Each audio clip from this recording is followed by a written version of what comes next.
कमळी या मालिकेच्या येणाऱ्या भागामध्ये धमाकेदार असा ट्विस्ट येणार आहे। तर प्रेक्षकांनो, आता आपण ज्या क्षणाची आतुरतेने वाट बघत होतो ना, फायनली तो दिवस आलेला आहे। सरूचा पत्ता कमळी आणि ऋषीला लागलेला असतो।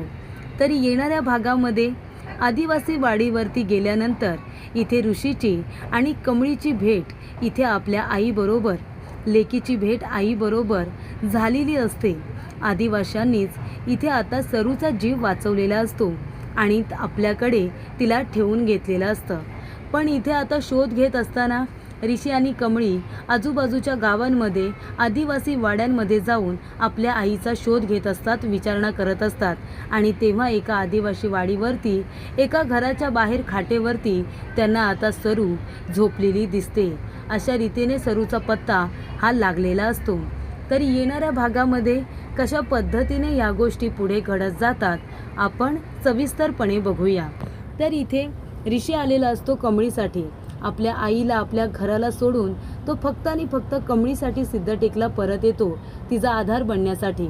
आणि तेव्हा कमळी ऋषीला बघून इतकी इमोशनल होते की धावत पळत जाऊन त्याला मिठी मारते। ऋषीला बघितल्यानंतर तिला खूपच जास्त आधार मिळाल्यासारखं होत असतं। आणि तेव्हा ती सांगते, ऋषी सर, माझ्या आईला कुणीतरी गोळी मारली हो, आईचा काही पत्ता लागत नाहीये। ऋषी म्हणतो, काळजी करू नको, सरू काकू नक्की सापडतील, मी आलोय ना तुझ्यासाठी, आपण त्यांना मिळून शोधून काढू, तू अजिबात काळजी करू नको। आणि त्यानंतर इथे ऋषी तिला समजावत असतो।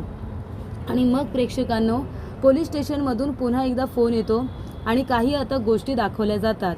आम्हाला एक डेथ बॉडी सापडले, नदीच्या पाण्यामध्ये खूप दिवस असल्यामुळे ती आता थोडी कुसल्यासारखी झाली आहे आणि माशांनी चेहरा पार विद्रूप करून टाकलाय। पण तुम्ही त्या डेथ बॉडीची शहानिशा करून घ्या। पण तिच्याजवळ आम्हाला ह्या काही आता गोष्टी सापडल्यात, त्याच्यामध्ये आता फक्त एक असतं ते छोटं मंगळसूत्र जे सरू गळ्यामध्ये घालायची, तेवढंच काय ते तिला आता सवयीचं दिसतं, बाकी कुठलीही गोष्ट ही सरूची नसते। कमळी म्हणते की हे गळ्यातलं तर माझ्या आईचंच आहे, म्हणजे माझी आई।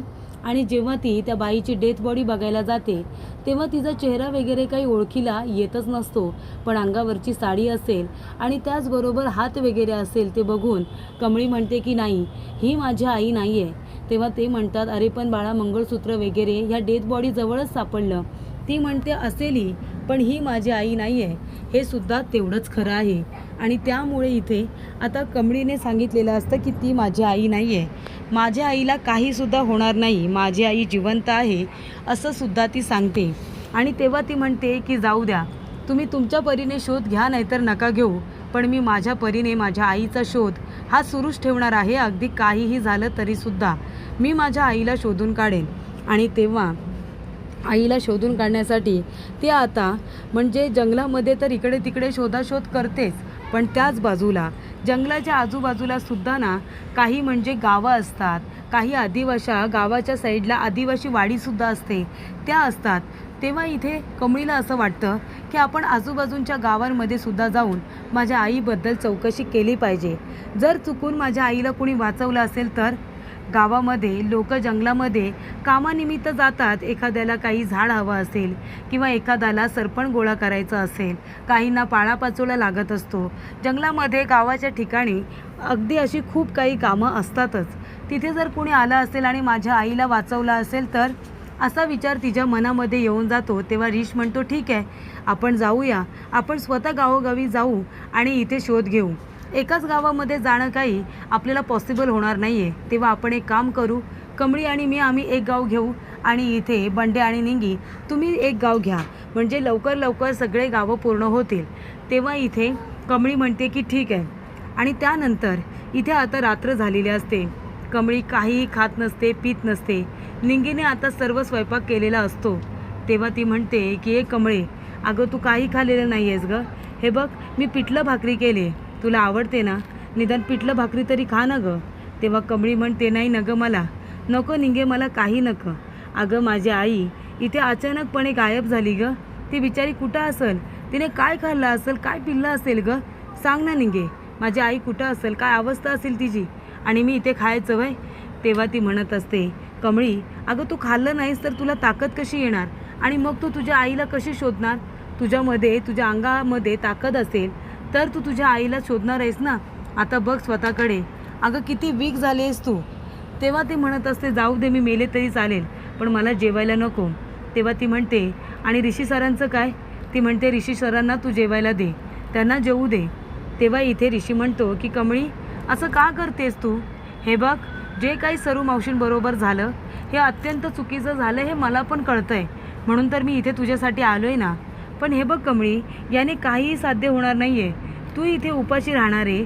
तिथे सरू मावशींना जेवायला जर मिळत असेल तर ठीक आहे, पण तू उपाशी राहणार आहे. जर तिकडे त्यांना बरं वाटत नसेल किंवा त्यांना त्रास होणार असेल तर तू खरंच ही गोष्ट करशील का? तेव्हा तो म्हणतो, असं करू नको.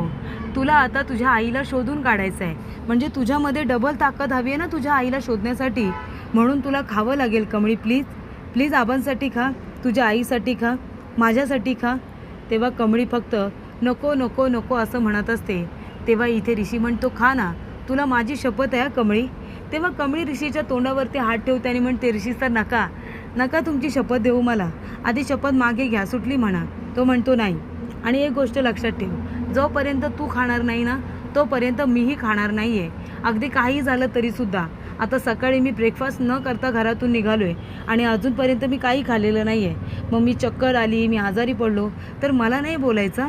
त्याच्यामुळे थोडंसं तरी खा कमळी, त्याच्यानंतरच मी खाईन. तेव्हा इथे कमळी म्हणते, ऋषी सर नका हट्ट करू. तो म्हणतो, ठीक आहे, माझा हट्टच समज.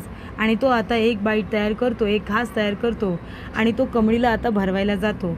कमळी नको नको म्हणत असताना ऋषी तिला कन्व्हिन्स करतो आणि स्वतःच्या हाताने कमळीला अगदी भरवत असतो. तिला आपल्या स्वतःच्या हाताने खाऊ पिऊ घालतो आणि त्यानंतर इथे आता ऋषी जेवतो. तेव्हा इथे एवढ्या दिवस ती व्यवस्थित झोपलेली नसते. तेव्हा ऋषी तिला झोपायला सांगतो आणि तिला इथे मायेने डोक्यावरती ठोपटत असतो. आणि अशा रीतीने इथे आता ऋषी आल्यामुळे कमळी थोडीशी का होईना पण आता स्टेबल झालेली असते. आणि त्यानंतर सकाळी उठून सगळेजण तयार होतात की चला आता आपण सज्ज होऊया, आपल्याला एक एक गाव पूर्ण करायचं आहे. आपल्या सिद्धटेकच्या आजूबाजूला जेवढी गावं आहेत तेवढी आपण घेऊया आणि इथे सरू काकूंबरोबर कुणाला काही माहिती असेल का त्याची आपण माहिती घेऊया. तेव्हा असं हातावरती हात टाकून बसण्यात तर काही अर्थ नाही. तेव्हा चौघेजण आता सुरुवात कुठून करतात तर संपूर्ण जंगल पिंजून काढायचं, म्हणजे मनामध्ये कुठलीही शंका राहणार नाही. तेव्हा दरीतून उतरतात आणि ते संपूर्ण जंगल आता चेक केलं जातं. तेव्हा कुठल्याही बाजूला त्यांना सरू सापडत नाही, सरूबद्दल काहीही मिळत नाही. त्यानंतर मग आता आजूबाजूच्या गावांमध्ये जायला सुरुवात केलेली असते. इथे आता कमळीकडे असलेला जो काही फोटो आहे ना, कमळीकडे असलेला जो फोटो आहे सरूचा, तो ती आता सगळ्यांना दाखवत असते. सगळ्यांना म्हणत असते, ही माझी आई आहे, तुम्ही बघितलंत का? माझी आई तुम्हाला कुठे दिसली का? सगळीकडे जाऊन जाऊन ते लोक विचारत असतात. पहिल्या दिवशी सरू सापडत नाही, दुसऱ्या दिवशीही सरू सापडत नाही, पण प्रेक्षकांनो तिसऱ्या दिवशी नियतीने माय लेकीची भेट घडवून आणण्याचा निर्णय हा घेतलेला असतो. आणि त्यामुळे इथे ऋषी आणि कमळी हे दोघेजण आता आदिवासी वाडीवर पण जातात. ती म्हणते, आदिवासी वाडीवरती जाऊया, तिथे काही आईबद्दल माहिती आहे का बघूया, कारण ते लोक जंगलात जास्त असतात.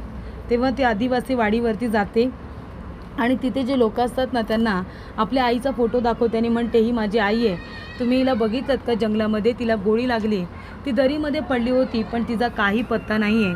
तेव्हा आदिवासी लोक म्हणतात, हो, हिला इथे आणलेलं आहे, आमच्याच इथल्या गावातल्या लोकांनी आणले, त्यांना गोळी लागली होती, गोळी पण काढली गेली, चला तुम्हाला दाखवतो. तेव्हा तो माणूस आता कमळी आणि ऋषीला आपल्याबरोबर घेऊन जातो आणि तिथे गेल्यानंतर तो लांबूनच म्हणतो, ती बघा, ती आहे ना तुमची आई? तेव्हा कमळीचं लक्ष जातं. एका आता आदिवासी घराच्या बाहेर एक खाट असते आणि त्या खाटेवरती सरू आराम करत असते. आणि तेव्हा प्रेक्षकांनो इथे आता सरू अजूनही व्यवस्थित शुद्धीवरती आलेली नसते. आणि तेव्हा कमळी धावत पडत जाते आणि म्हणते, आई आई अगं उठ ना, आई अगं उठ ना. तेव्हा ती आपल्या आईला मिठी मारते आणि जोरजोरात तिला हलवते. आपल्या लेकीच्या डोळ्यातले आलेले अश्रू जेव्हा इथे सरोजच्या आता चेहऱ्यावरती पडतात तेव्हा सरोज हळूहळू डोळे उघडण्याचा प्रयत्न करत असते. त्यामुळे इथे कमळीला खूप बरं वाटतं की आदिवासी लोकांनी इथे त्यांच्यामध्ये माणुसकी तर असतेच, पण एवढी माणुसकी दाखवलेली असते की सरोजला घरी आणून तिथे आता तिची गोळी वगैरे काढून तिथे आयुर्वेदिक औषधसुद्धा लावत असतात आणि तिला इथे काढा करून पाजणं, आयुर्वेदिक औषधाचा रस करून पाजणं, तिला शुद्धीवरती आणण्याचा प्रयत्नसुद्धा एका बाजूला हा सुरूच असतो. जे काही त्या लोकांनी आता कमळीच्या आईसाठी केलेलं असतं ना, त्याने कमळीला खूप आनंद झालेला असतो. खूप ती त्यांच्या पाया पडत असते, त्यांना धन्यवाद म्हणत असते. तुमचे हे उपकार मी आयुष्यभर कधीही विसरणार नाही, अगदी कधीही. तसंसुद्धा आता ती म्हणत असते. आणि अशा रीतीने प्रेक्षकांनो, इथे आता कमळीच्या आईचा शोध लागलेला असतो एका आदिवासी वाडीमध्ये. तेव्हा ऋषी लगेचच फोन करतो बंड्याला आणि सांगतो की बंड्या, सरोज काकू सापडलेले आहेत आणि कुठल्या वाडीमध्ये आहेत ते सुद्धा त्यांना सांगितलं जातं. तेव्हा बंड्याला आणि निंगीला सुद्धा भयंकर आनंद होतो. तो म्हणतो की निंगे चल, अगं आपल्या सरोज काकू सापडल्या, एका आदिवासी वाडीवरती आहेत त्या. आताच ऋषी सरांचा फोन आला होता. तेव्हा निंगीला पण खूप आनंद होतो. ती म्हणते की आता कमळीला बरं वाटलं असेल, आता कमळी खूपच मनापासून खुश असेल, चल आपण जाऊया. आणि तेव्हा प्रेक्षकांनो, कमळी आता आपल्या आईजवळच बसलेली असते. तिला स्वतःच्या हातानं पाणी पाजत असते, तिला मिठी काय मारत असते आणि म्हणते की आई, आधी तुला आपण इथून आता हॉस्पिटलला घेऊन जाऊ, आधी तुला हॉस्पिटलमध्ये नेऊ, तुझ्यावरती योग्य ती ट्रीटमेंट करू, तुला लवकरात लवकर बरं करायचं आई. आणि तुला लई त्रास झाला असेल ना, तुला गोळी लागली, तू वरून खाली पडलीस, दरीमध्ये पडलीस, तुला लई त्रास सहन करावा लागला, मला लई वाईट वाटतंय. तेव्हा इथे कमळी रडत असते.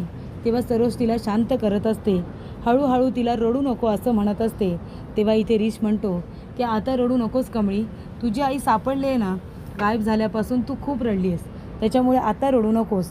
आता आपल्याला त्यांना लवकरात लवकर हॉस्पिटलला घेऊन जायचं आहे, त्यांना बरं करायचं आहे, असं सुद्धा इथे ऋषी म्हणत असतो. तर अशा रीतीने प्रेक्षकांनो, ऋषीच्या इथे मेहनतीमुळे त्याने सगळ्यांना सांगितलेलं असतं की आपण फक्त इथे आता दरीमध्ये नाही बघायचं, जंगलामध्ये नाही बघायचं, तर आजूबाजूच्या गावांमध्ये सुद्धा जाऊन बघायचं.